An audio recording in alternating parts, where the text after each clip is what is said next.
ప్రభుత్వం వచ్చినాక రైతుల మీద ప్రత్యేక శ్రద్ధ వహిస్తుంది.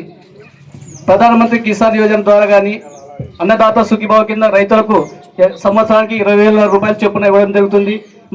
మన ఎమ్మెల్యే డాక్టర్ బివి జయనాశ్వరి గారు అయితే వ్యవసాయ అధికారులతో ఎప్పుడు నెలకు ఒకసారి రివ్యూ మీటింగ్ పెట్టుకొని రైతులకు ఏం చేయాలా, రైతులు ఏమి ఇబ్బంది పడుతున్నారు, వాళ్ళకి ఏమి విధంగా నీళ్ళ ఇరిగేషన్ ఎల్ఎల్సి ద్వారా కానీ నీళ్ళు ఇవ్వడం కానీ మిగతా పథకాలు కానీ రైతులకి ఏ విధంగా బెనిఫిట్స్ అందుతున్నాయని చెప్పేసి ఎప్పటికప్పుడు వాళ్ళతో సమావేశం ఏర్పరచుకొని చెప్పడం జరుగుతుంది.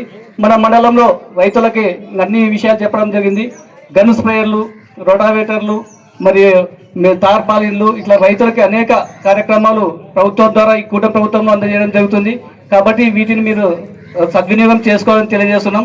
అంతేకాదు కలెక్టర్ మేడం గారికి ఒక చిన్న విన్నపం మేడం, మా ఈ యొక్క వర్షాల వల్ల మా మండలంలో రోడ్లు పూర్తిగా దెబ్బతిన్నాయి మేడం.